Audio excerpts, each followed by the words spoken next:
everybody. Welcome to another episode of the Busy Life Podcast. My name is Julie, and today we have two beautiful women with me. We've got my friends Kate and Tori, and they've got some exciting news that they're going to share with you guys. Today's episode is all about going after your dreams, going after the things that matter to you the most, getting that fulfillment out of your life. And I think you guys are going to be really inspired by the two of them. So I'm going to start by having them introduce themselves and tell us a little bit about their story. Wow, thank you for having us. We're super excited to be here too. So I'm Kate, and I started an Instagram account probably about 12 years ago now. Actually, it was probably even more than that. Yeah, because I had. Yeah, didn't even know it was because Instagram existed 12 years ago. Yeah, well, I think it must. I can't remember exactly when it was, but I had my Instagram account, and then after my second child was born, so that was like 8 years ago now, nearly 9 years ago, I started a fitness page, and I kept it like anonymous to start with. Like, I didn't post my face, and I didn't kind of let it out there about who I was. And it was to try and keep myself accountable after my second child, to try and lose the weight that I put on during pregnancy. For me, no matter what I did, I put on 4 stone every single pregnancy. And I just, to try and get rid of it, I joined Sweat. That was when it was still like, I think the app had started, but it was very, very new when I had it. It was just Kyla's BBG, I think. The PDF. And so I had this yeah, exactly. So I had this Instagram to just like, if I want to post something, then I need to do something. So like, to keep myself going and doing the workouts, it was like, okay, well, if I'm going to post something, I need to have done a workout, or I need to have made a healthier choice when I was eating or whatever. And that's kind of how I started, like, then meeting loads of Sweat girls, because I would follow the girls that were doing the same programs as me, and people would follow me when they could identify with my journey of this mum trying to lose weight and things like that. And eventually, along the line, met Tori. I can't even remember how long ago we've been following each other on Instagram, though. I know. I think it was the Sweat Challenge in the January, just before lockdown happened. Oh, it could have been. That's when I think, in my opinion, that's when it really got like, I met a lot of women during that time frame, because everybody was at home, everybody needed something to be able to do. And I had also been doing Sweat for a long time before that, like when Kate said, back when Kayla had her BBG like PDFs too. Yeah. But at that point, that's when I really started to meet a lot of people too, because we would do like Zoom workouts all together because we all were stuck at home. Yeah. So that's actually when I joined Instagram. So I joined Instagram on January the 1st of that year. And I'd obviously had my own private Instagrams before that. And I'd been posting stuff about Sweat on my hair business page that I had at the time. And really felt like I was talking to my friends about it, but was quite embarrassed, and people would make little comments like, oh, here she goes again doing a workout, or I'll have a bit of cake, not very encouraging stuff. And decided that was not my audience. So one of my clients actually suggested that, I really need to get back into some stuff. I'd been going through some hard times. My grandmother had just passed away, and I really needed to just get into something a bit more. So yeah, I started this secret Instagram. I told nobody except my husband. I did exactly what Kate did, like from here down, like no face. I started buying things like my, a Gymshark outfit or a women's best outfit, just little things like that. Whereas before I'd like work out in my pajamas and the odd socks and not really care. But yeah, I started to care more about it. And then in that first challenge is where I met loads of people, started doing some online Zoom trainings with the Sweat London girls. That was really lovely. And then I think they did like a summer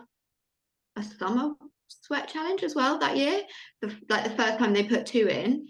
And that is where I started to do the fierce workouts, and that is where I met everybody. Like that was where I met like my core OG girls that I've literally stayed friends with the whole time. It's been like incredible, but that's where I found my confidence as well, definitely.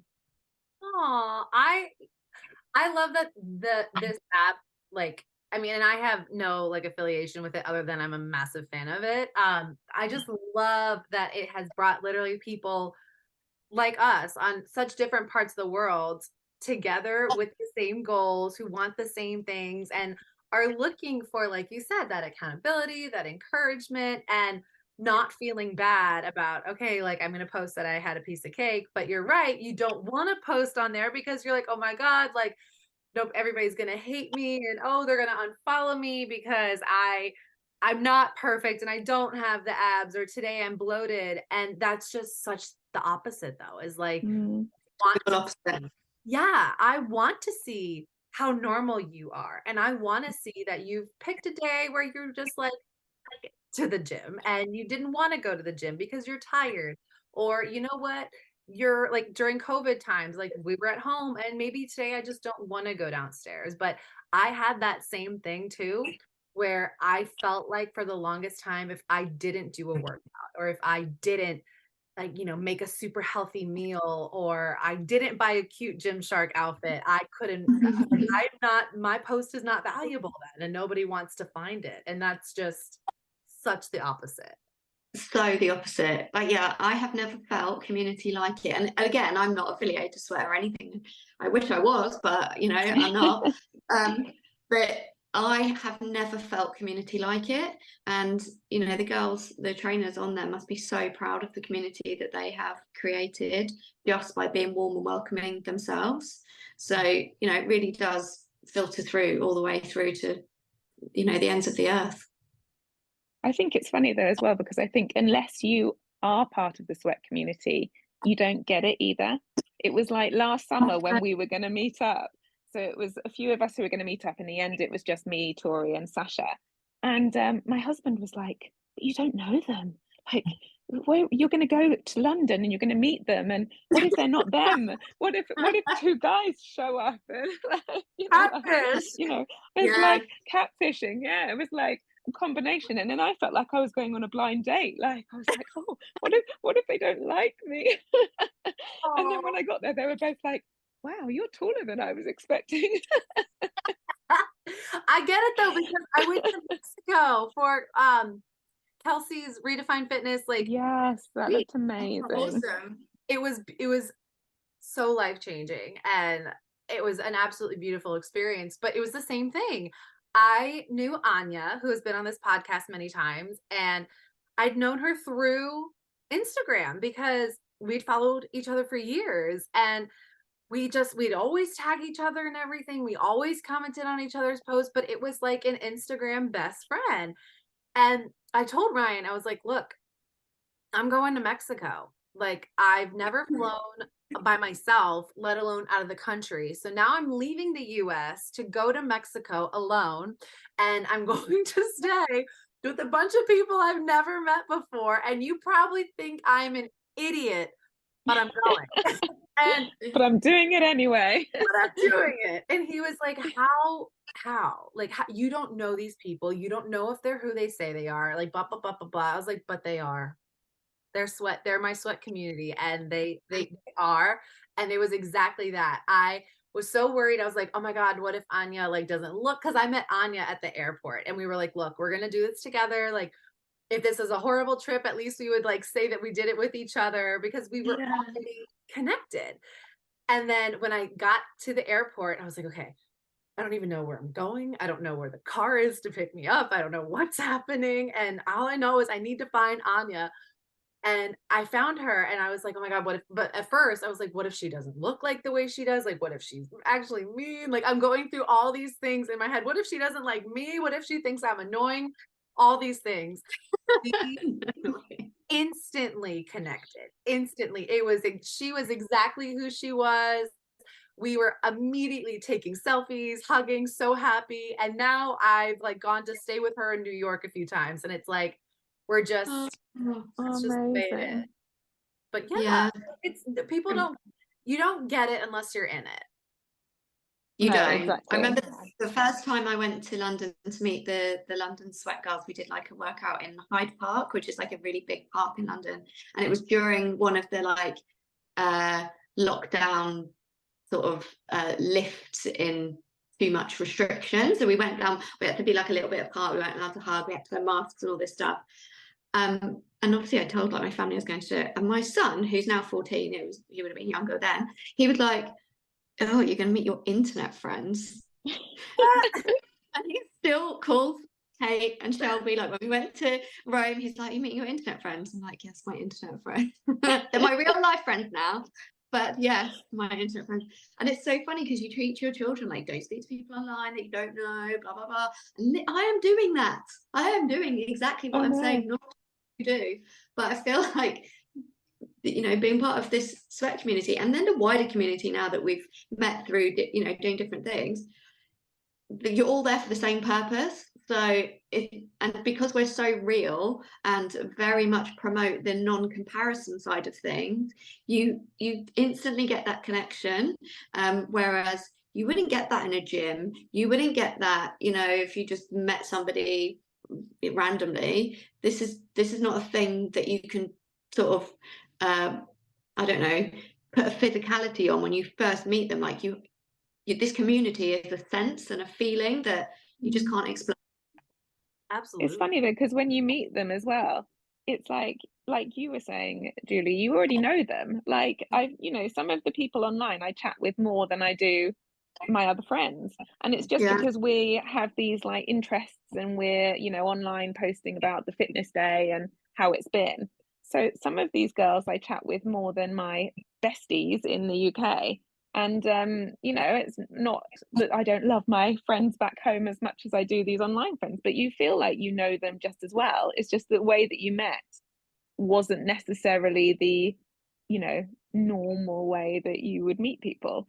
I remember when Shelby came to Sweden and she came out to meet me, and I was actually out on a work night out, and she kind of came near the end of the night to have a drink, and everyone was like, oh, so how do you guys know each other? We were like, do we say that we I can't remember what we said now. I think we were just like, oh yeah, no, we've known each other a while. I just skimmed over it and changed the subject because, you know, just admitting like, oh yeah, we met online, it's like it still seems weird even though so many people are doing it now. I know. Even like I met my husband on a dating app and everyone's like, oh, no, like, no, you didn't meet him through like a friend or through. I'm like, no, I actually I logged on to Bumble because I was like, I'm not finding anybody at work. I'm not finding anybody out and about. All the guys at the bar are creepy. Like, this just isn't it for me. My friends don't have attractive friends. This just isn't it. Like, I need to find my person, and I'm going to get specific. And the funny joke about that is I used Bumble, and on Bumble back when I don't know anymore now, but back when I used it, you could pick your height that you wanted for in a guy. And I'm tall, so I'm 5'9", and I remember I put as tall as you could go, like to 7 feet. And I said, look, we're going no more than 6'5". We're just going to do that. Okay. I'm tired of dating short guys. I'm tired of dating unattractive guys. And this was very shallow of me, but I admit it. Ryan was the only one who popped up. And it's like a joke because Ryan's 7 feet tall. Wow. Yeah. I met him in person and I was like, oh my. And my joke is always that the universe was like, fine, you want to get specific, here's your person.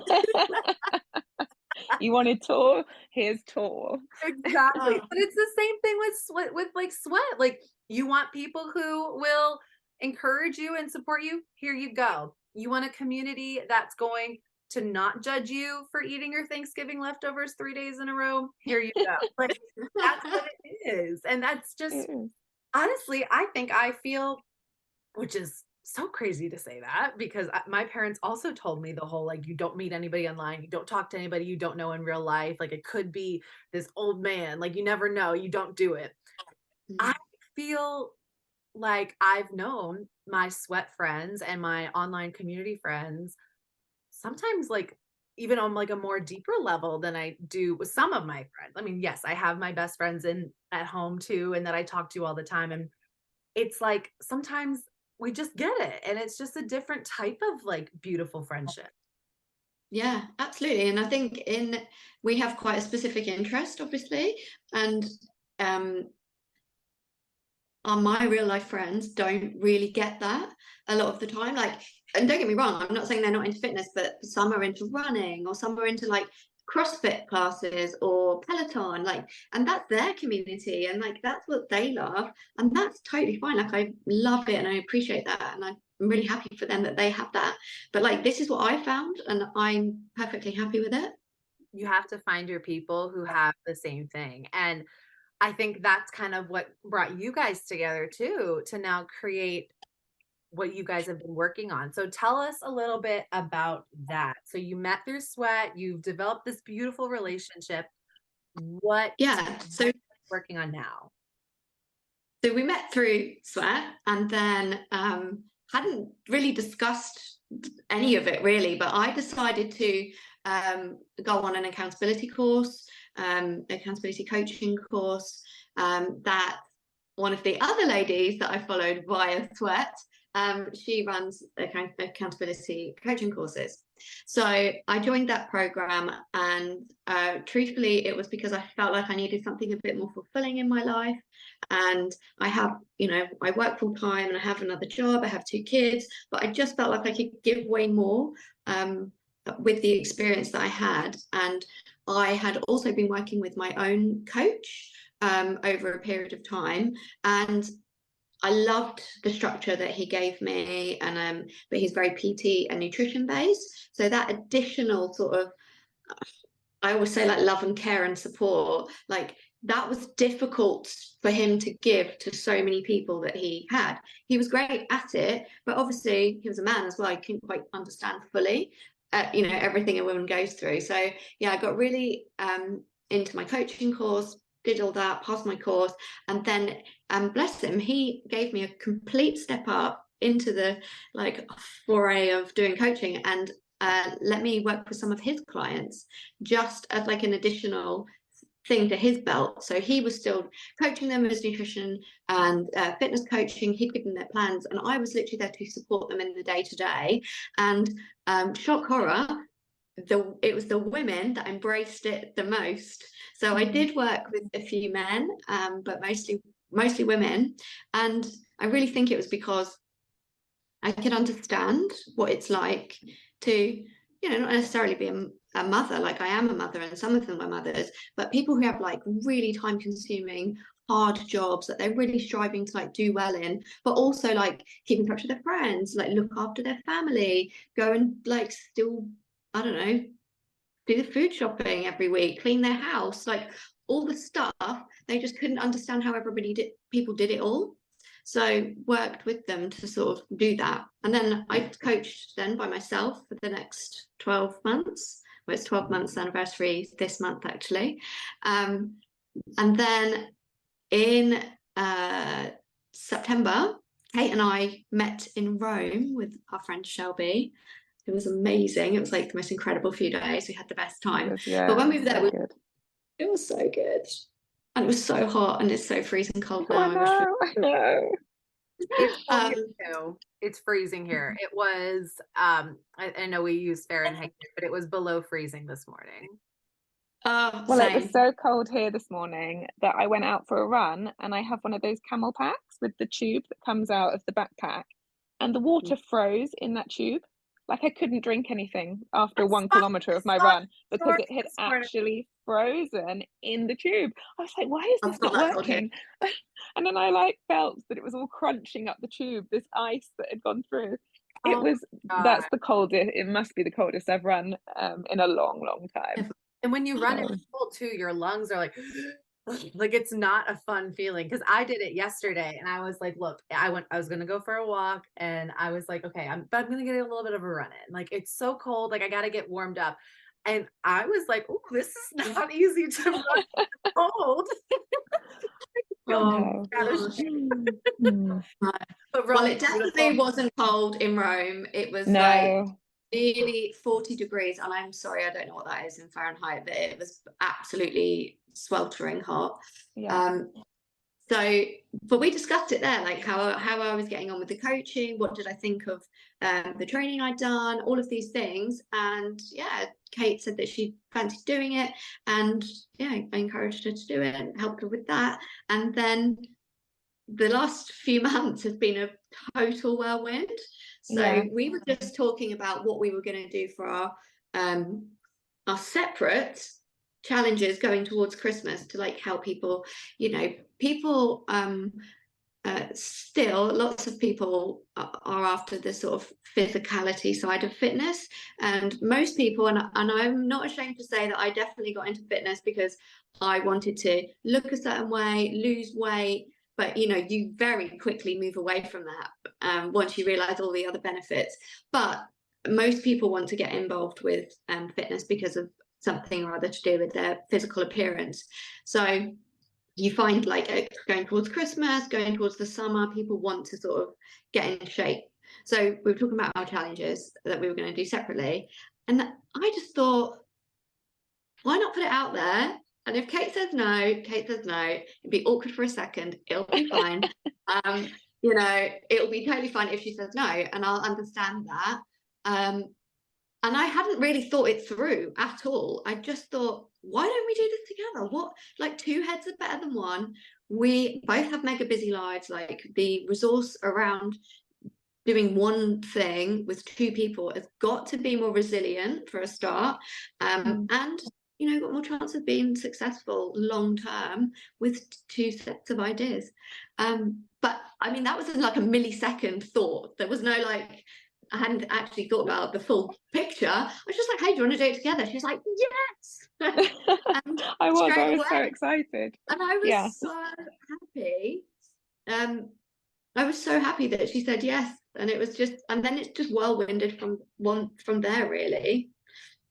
Oh my God. Yeah, it has. It was so funny because I mean, I hadn't even considered asking Tori if she wanted to do it together because she'd already been doing it. She'd already established herself and had some customers. So, I didn't want to kind of barge in there and suggest it myself. So when Tori suggested it, I was just, like over the moon. And I think it's been great because that's kind of now we have our little team meetings, our little powwows, and like voice note each other, and it's so nice to have kind of someone else to bounce ideas off of. If it's a client that is after something and I'm not quite sure, then maybe Tori's had the experience or vice versa, and we can just come up with these solutions for people that independently we might not have the kind of the experience or just sometimes the mental capacity. Sometimes you get like broached with something and you're just like, oh shit, I don't know. I mean, this is what I would do, but I don't necessarily want to suggest it to this person if it's going to be the wrong thing for them. So to be able to kind of bounce off the ideas has been, I just think, invaluable, really. Oh gosh, absolutely. I mean, even first of all, the fact that you guys are doing this together is, I think, phenomenal. I completely agree that two heads are better than one. I am 100%, when you put two women together, you're going to get so many phenomenal ideas. And Tori, you're right. As a woman, I would prefer a female trainer. That's just the way I am. Some people would say that's sexist, some people would say that's feminist, but it's just my comfort level. Some people don't care, but like, I know, for example, my husband Ryan, he's a 7-foot man, and he would probably not feel comfortable if he had, just like a 5'9" female trainer. He would be like, no, I need like a bigger guy. Like, it's just the way you feel, and it's your comfort level. You don't have to explain it, but there is something about doing it together, women with women, women empowerment. Like, it's like a sisterhood, and you get it, you get each other. And like you said, Kate, you can bounce the ideas off of each other. It is so powerful when you can put you guys together and see what you can work with one-on-one. And like your motivation to want to do it is enough. With this podcast, I have had no training on media production or media development. I did do one of those like tiny, I think it's called a mini course on like social media expansion. But I just decided, you know what? I'm gonna look up how to start a podcast, and I'm just gonna do it because that's how the best ideas come about. You don't have to sit on it and wait and ponder. I do think it takes planning and it takes time, but once you get that idea, you just go and you run with it because otherwise you're gonna just sit and wonder. So I think it's great that you took that initiative and you noticed that you were missing that fulfillment in your life, and the both of you were like, okay, ready? Like, let's do it. Just jump, Oh, just that's go. it. Exactly. And I think it was between like Tori saying, do you want to do it together, and us having our logo done and kind of putting it out there, it was probably only like 10 days Yeah. between us, you know, going, let's do it together. Okay, cool. I was like, I've come up with this logo, but if you don't like it, just say. It's absolutely no problem. We were kind of like still like really kind of gentle footing around one each other to start with. Whereas now I think we're a bit more like, no, yeah, good, you know, whatever. We're kind of a bit more, a bit more. But I What is it? think we're Straight, so frank with one another. lucky. Yeah, I think we're so lucky though that we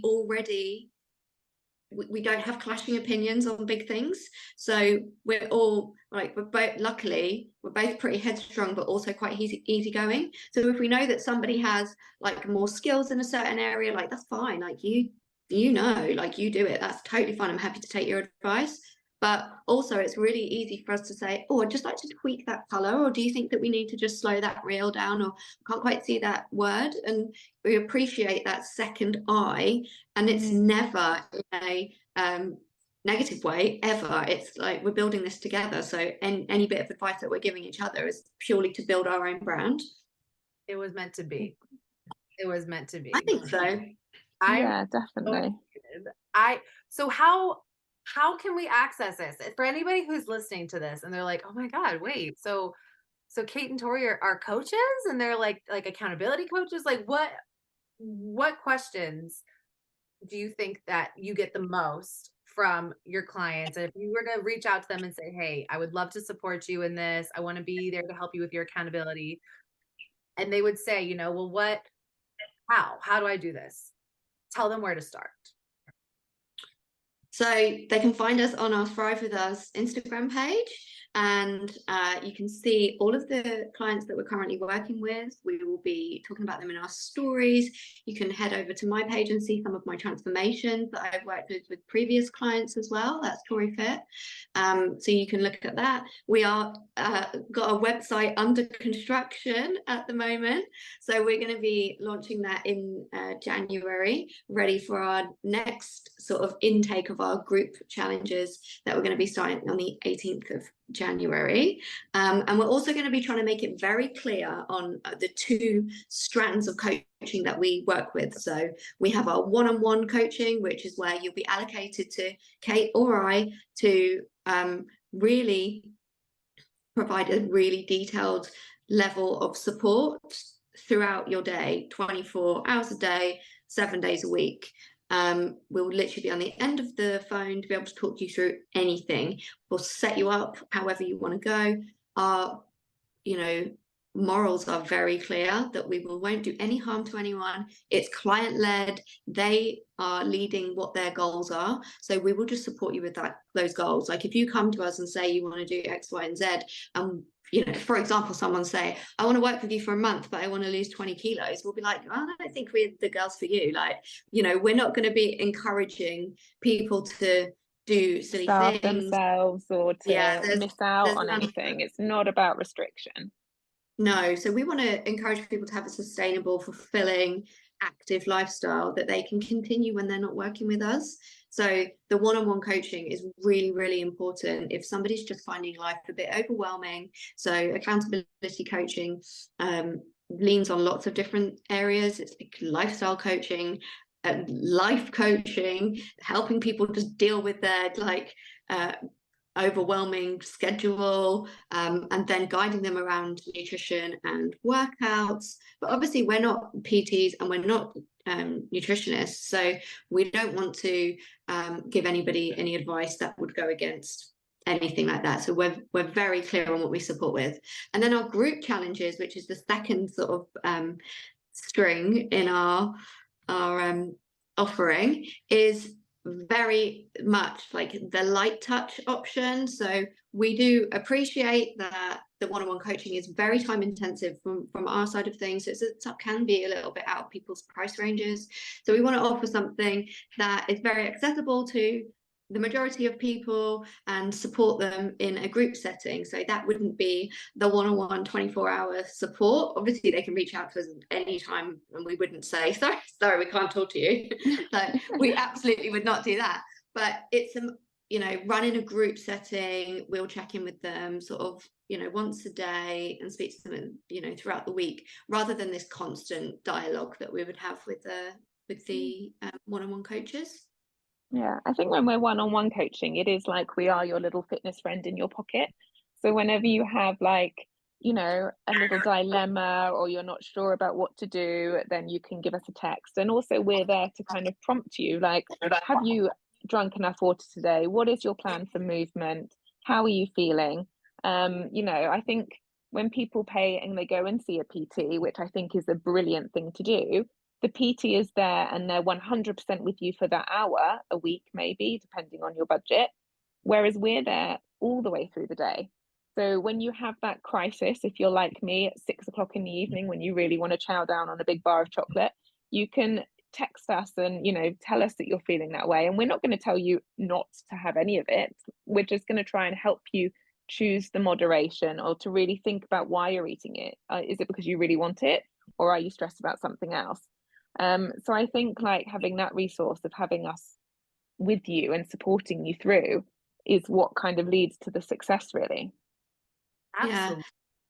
Yeah. And I think the every feedback form that I've ever had from a client when I've stopped working with them is those daily check-ins in the morning. So every morning we'll text and say, guys, what is your commitment today? What commitments are you making to yourself? Tell us what you're going to achieve. And just by airing that into the world, saying it out loud, they are committing not only to themselves, but that's easy to do to yourself, but they're committing to us and they've told us they're going to do it. Now, if they're anything like me, once I've told someone something, I'm not going to let you down. Like, I am going to push myself through hell and high water to get that done, because I've told you I'm going to do it and I'm going to keep my word. And I would say every single person I've ever worked with is like that. There can be days, don't get me wrong, where people are like, oh, it's been a bit rubbish today. Sorry, I'll make the steps up. That's totally fine. But it's just having that forethought that at the beginning of the day, this is my plan. And then when I say to them in the evening, how's your day? Tell me everything. Like, what are your steps like? Tell me everything you've ticked off. The amount of times I'll get, oh, I've got another like 300 mils of water to have, or I've got about 300 steps to do. I'm going to do that while I'm cleaning around the house. So it's so lovely. Whereas if I hadn't have asked, they'd probably just sat down and watched TV. So, there's like loads of these things that we encourage people to do. And we're not in like having a go at them and saying, you must do this, come on. It's their own sort of pride by telling us they were going to do it. They're going to achieve it, because then they can celebrate that win with us. I think it's really funny when they start to make these choices themselves without us even saying things as well. And then we get little messages like, oh, I decided rather than waiting for my husband to come and pick me up, that I was going to walk as far as I could in his direction. So then I managed to walk 3K, whereas otherwise I would have just waited and I would have gone in the shop, or Kate, I resisted a chocolate hobnob today. And I'll be like, well, you can have a chocolate hobnob. Yeah, but I know, but if I had one, I'd have eaten the whole packet. And like, this is huge. And, their excitement for themselves and what they're achieving, and really deep down, they know that they can do it, but they just need that help to start with and that support. And our main aim is that they can do this on their own. Like, as much as we love working with these women, we don't want them to be with us forever. Like, we want to kind of bridge them so that then they can go off and make these choices, themselves. Absolutely. I was like that with my clients at the gym. I would always tell them, you're not going to need to work with me forever. And so many of them would be like, no, I'm going to need you. I can't do this without you. And it was like, you feel like that now, but I don't want you to feel like that forever. I want you to walk into this gym and to know, okay, I'm going to do a leg day today. That's going to look like this. This is how my form is going to look. This is how I'm going to feel afterwards. And I want you to be prepared. And it sounds like you want the same thing, because you don't want Yeah. them to constantly lean on you, because then actually that shows that they're not making progress and that they're just depending on you. But you're encouraging them to be their best selves, to make those choices, and to have intention behind every action they take. Like you said, you can have the chocolate. There's nothing wrong with that. But is it because you're just stressed, and maybe it would actually be better if you took some deep breaths and then you could actually enjoy that chocolate?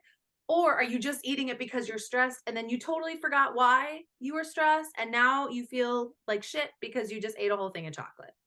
So I Yeah. love that, though. You're bringing their intention and their mindset into the forefront of their why.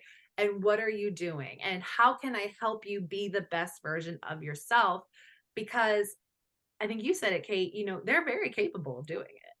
You just have Mhm. to remind them, you can do this. You have that strength inside of you, but I'm going to be in your pocket whenever you need me. And it sounds like you said you're there morning, day, and night. I can just text you and say, "Oh my God, Kate, Tori, I'm getting my period tomorrow. I need chocolate." And then you could respond to me and be like, "Do you?" Or, like, go ahead and have some, but just, hey, make sure you don't eat that whole bar. Last time you did that, your stomach was kind of hurting.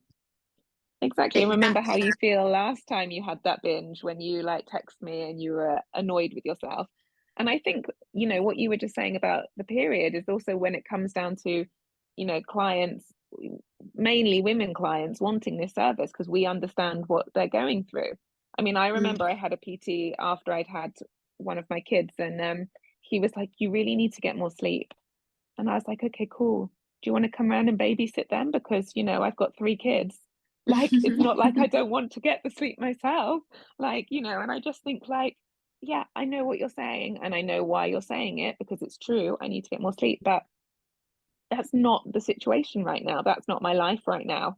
So you saying it is not helpful for me right now. No, and that's exactly why with this podcast, like I want to support and help anybody that I can. And I know that you guys feel the same way. You want to be there for whoever you can be there for. But there is, and it goes back to that whole, like, sometimes you just need that female trainer. You just need that female friend that gets it. You need the person, whether it's a male, female, anybody, who just gets it and understands. And I was a nutrition coach for anybody, but I was a personal trainer mostly for women, because Yeah. I helped women who and I still help women who were going through pregnancy, post pregnancy, and you just get it. Like, I had a 15-year-old client. She was the sweetest thing. And she would come in and be like, "Julie, it's my time of the month. I'm not feeling so good. I know we said we were going to squat today, but could we maybe do arms?" And I'm not going to be like, "No, we said we were squatting today." I'm like, "Absolutely. Let's do some arms. We'll do some lighter weights." Like, you adjust to the client to meet their needs, still holding them to that high standard. Yeah. Yeah, and I'd never want to admit to a male PT that I didn't want to squat because I was on my period. Like, I just, as natural as that is, it's not a conversation I would want to have with a man. Yeah. Like, I just think, Comfort yes. level. Mm. It's a Yeah. comfort level. Mm. Absolutely. I mean, I have never spoke more about periods in the last year.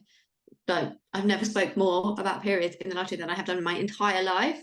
I literally know the ins and outs of every single person's cycle, their moods, everything, because no conversation is off limits, like nothing. I used to have one client, and I mean, she probably wouldn't even kill me for saying this, but she would be like, "Oh, every morning I text you when I'm on the toilet," and like and she said when she stopped working with me, she was like, "Oh, it's really lonely on the toilet in the mornings now."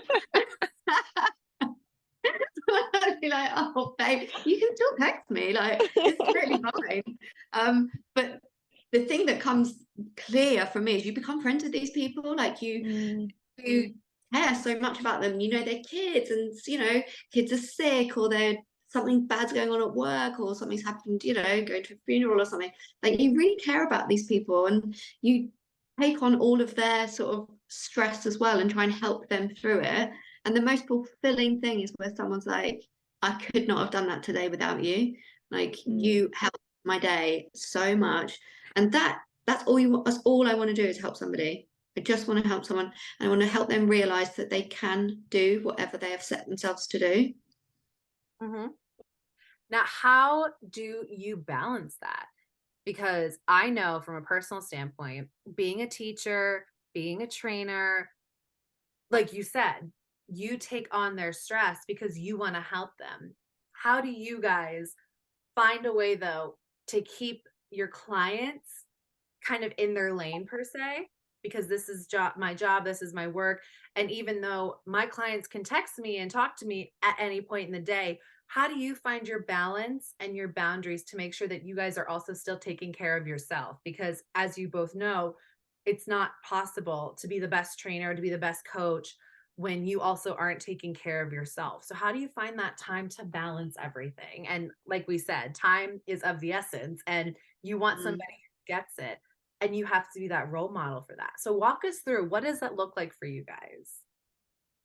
So honestly, for me, it's around routine and really setting my routine. And at the beginning, I'm not going to lie, there was loads of boundaries crossed because I didn't know what they were at that point, and I didn't know how I was going to be, like, you know, available to people. And obviously I work and I've got the kids and blah, blah, blah. But actually technology has really worked on my side as well, because we use WhatsApp generally to like speak to people. If I'm busy, I'll just voice note. You know, it's much quicker than sort of texting. They don't have to voice note me back. It's fine. We can text or whatever.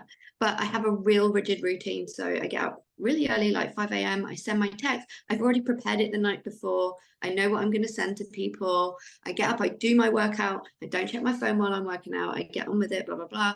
And then, you know, I'll do the school run, and then while I'm waiting in the car to drop the kids off, you know, the gate's not open yet, I'll text people back quickly, go to my job, check in my breaks there, my lunch, see how everybody is, and then I come home in the evening and check back in with them. There is not many days where people have crisis. You know, there are the odd days where people are having a bit of a tough day, and I'll have to check in a little bit more, and that's when I'll probably go to a longer voice note. But generally, like, as long as you've really set people up well, you've explained what the process is, you've explained what your expectations are of them and how they need to manage that, that's fine. It's definitely the evenings where I feel like I have more conversations with people, but I do cut it off at 8 p.m. So at 8, I'll always say to them, guys, I need to know your ticks for the day by 8 o'clock. And although I'm not saying you can't speak to me after 8, and don't get me wrong, I do talk to people after 8, the majority of people will send me their daily ticks. I call them the daily ticks, by 8 p.m. and that's it. Whereas others, I can carry on talking to 10 o'clock if they're having a bit of a problem. I don't have a boundary like I can't speak to you. It's just that I've used a bit of, you know, word wizardry to know that people know the boundary is 8 p.m. On a weekend, we don't coach on a Sunday. So on a Saturday, it's a bit more conversational, and obviously it can flow a bit better because we're not in our day-to-day jobs. But I have found that as time's gone on, the boundaries have been really easy to set when you have the conversations up front with people. People all know as well that I don't want to speak to Kate here, but you know, they all know that we work full time, we have children, we have other things on, and you know, there might be times when we aren't able to text back immediately, and that's fine. And working with Kate on this means that we have the resilience that if Kate's not well or something's happening in her life where she can't get back to her clients, I have everybody's numbers. I can check in for everybody. You know, I can take that load. And the same on my side. Like, I know that I could say, okay, I just can't do it tonight. I've got something's happened, blah, blah, blah.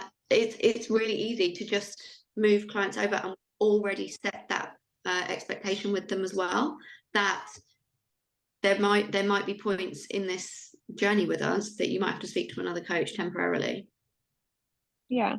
I also think, like what you were saying, Julie, is that, like, you know, when people are sharing their problems with you and stuff, you know, you do take that on because we care for these people so much. I think that's when my own workouts for me become even more important, to have that kind of hour to myself of just kind of mindful and de-stressing and, you know, kind of taking off that load is really important. Um, I have a client in America at the moment, so my boundaries maybe aren't quite as rigid, or not rigid, because Tori, of course, like she said, would talk to people if they needed her. But, you know, I'm kind of texting at bedtime, like, I'm going to sleep now, but you've had such an amazing morning so far. And I'm waiting to, you know, when I wake up, I'll see how you did for the rest of your day. So I'm kind of a bit more fluid just because of the clients that I've got at the moment. But I mean, I think, yeah, like I'm a teacher as well, which is why my voice is going right now. It's that push to Christmas. I think I've been doing too much talking.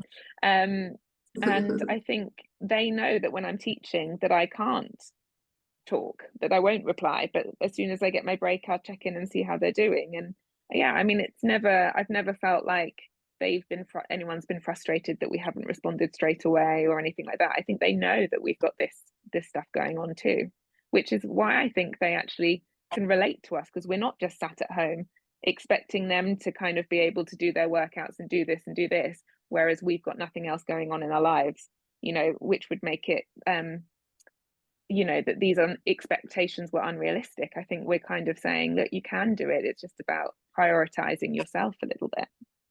Absolutely. And it sounds like the biggest thing is communication.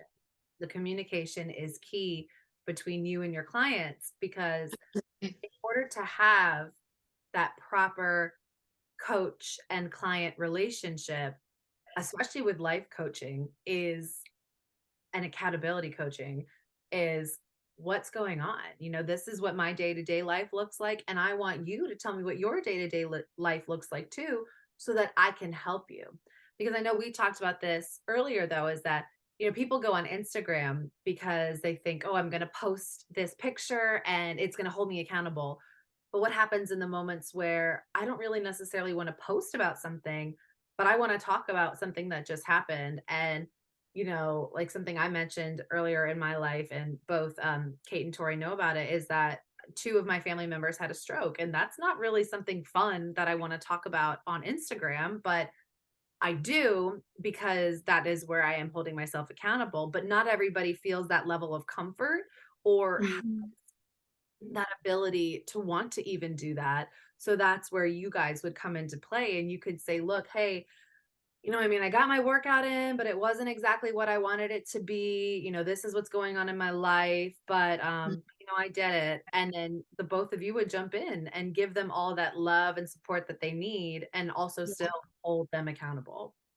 Yeah, and I actually think that that's really key, a really key point, because yes, we find majority of our clients come through Instagram, through following us or being recommended through Instagram, but they might just have an account that follows, like they don't post anything. They have a, like, you know, their account where they post, I don't know, their birthday pictures or their kids or whatever.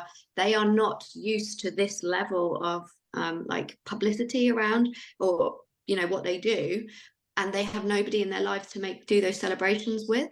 So we really are that person for them to go to when they, you know, beat their run time by 30 seconds, or, you know, they increase their weights by a kilo. Like, we get it. Like, that is an incredible achievement. But to their husband or their, you know, mate at work, they'd be like, oh, whatever, who cares? You know, they need someone who gets it and understands it for them, and we really are that person, those people to celebrate with. Wow. That is so important. I mean, it's just, guys, if you don't have an accountability coach or a way of accountability, please reach out to Tori and reach out to Kate, because they are here for you. And I mean, another thing too is, what do you think that your clients are looking for the most? Is it for strength training, for running, or for just life? I think that people don't know where to start, and that Mm. is the problem. People don't know how to start, and not necessarily, like, they might be working out at the moment, but it might not be like a consistent program. They might just pick things off YouTube, and they don't understand why they're not making progress. And so having our initial onboarding conversation with people is so important to see where they're at, and talking to them about what they're currently doing and what that lifestyle is not achieving for them in their goals.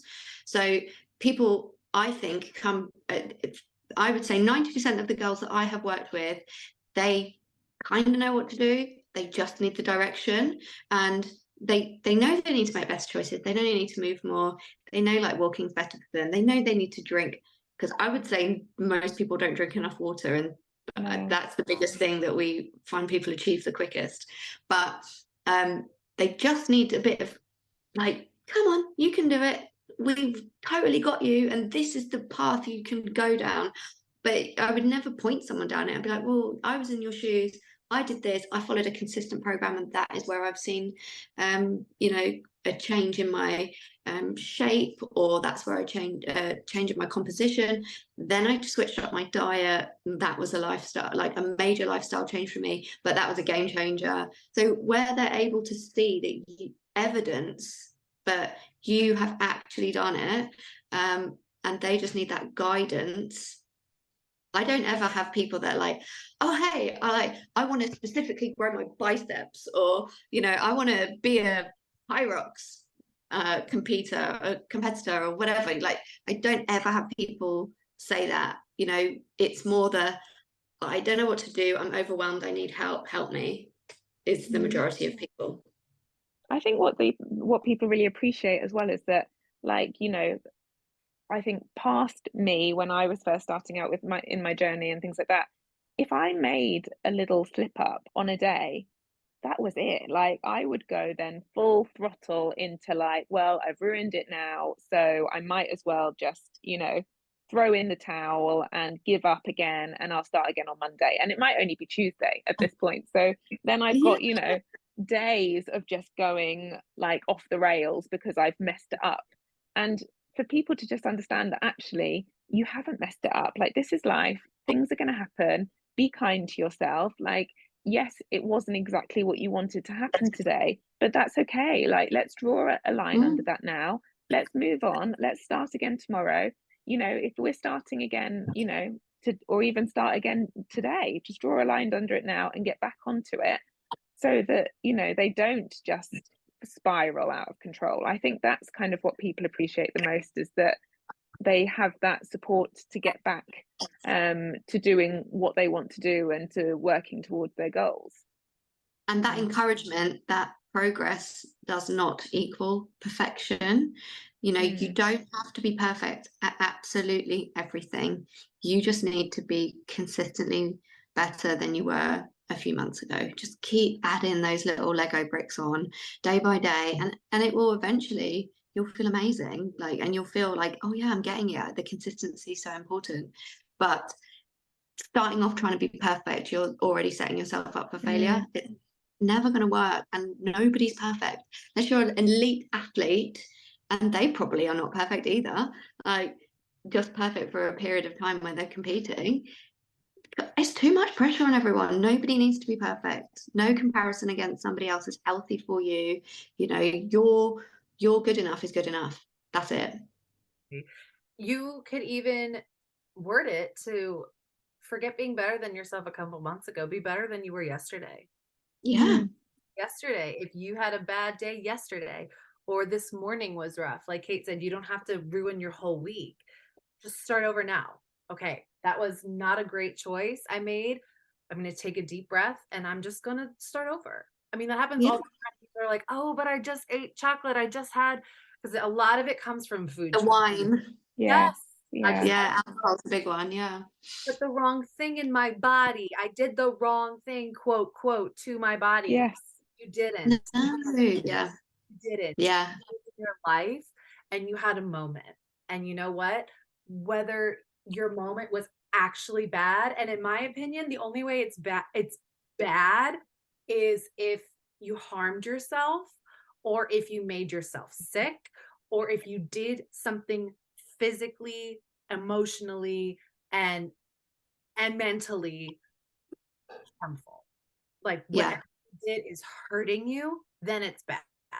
If Mhm. you ate a piece of cake and you enjoyed every damn bite, you didn't do a damn thing wrong. And Yeah.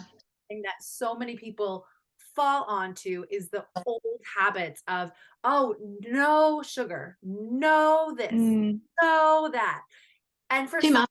people, you have to set a no boundary for certain things. Like, for example, with alcohol, some people, it is really just best if you stay away from the alcohol. Maybe even with sweets, maybe you have a history of eating disorder. And you know what? It is best if I choose to walk away in this moment. But that's what's best for you. And it is not bad unless it is hurting you. Yeah. One of my favorite things to say to people is when I get a text saying, "Oh, my weekend plans are this, that, and the other, and I don't know how to navigate it now because I don't know, it's a big celebration, or it's my anniversary, or it's my birthday, or something." I will say to them every time, "What's more important to you, the memories that you're going to make with your loved ones, or worrying about how many calories there are in your dinner? What's more important mm, to you?" Because one night off is not going to make any difference to your journey. Just enjoy yourself. Just don't worry about it. But that's really hard for people to take when they're sort of quite new into their journey and they're just trying to be consistent. But the memories over calories thing is, oh, it's such a powerful thing once you're able to not feel guilty about it. It's yeah. a really, really powerful thing to have in your memory when you're, having a great time. Don't feel guilty about it. It's one day, it's one meal, it's one night, it's one activity. Enjoy it. Absolutely. I have loved having you guys on. This is like such a breath of fresh air, a reminder that you do not need to be perfect. And if you are listening to this and you're somebody who is like, okay, that is so easy for you guys to say, but it's still hard for me, please reach out to Tori and to Kate. They are here for you. I will link their Instagram handles. And is there a link to your app that we can use too? So that way they can just download it that way? Or what's the best way for them to contact you? Well, the app is in the thought process, but we're definitely not there yet. So no, that is the end goal, is so that we have it super accessible to everybody. But the first thing to do is just to reach out to us on Instagram. And then we can find, the best program to suit you, whether it's that you want to build that community of women and you want one of the group challenges, or whether at this time you need a more personal one-to-one coaching process. We can help you figure out what's best for you. Absolutely. Yeah. And we also have our application for our one-to-one coaching within our bio on our Thrive With Us Instagram page, which does give you loads more information on how coaching works, on what we'd expect from you, what you need to commit to us, the prices around it, everything that you need to know is all there and available for people to read. Perfect. Awesome. Well, thank you so much, guys, for coming on here. As always, we are not licensed professionals. We're not doctors. We are not here to tell you that you must be doing this and this is in place of something that you need to get from a therapist or from a licensed professional. We are just here to support you in whatever way we can. And we hope that we have helped you guys achieve your goals today. And as always, we'll see you next time. Thank you.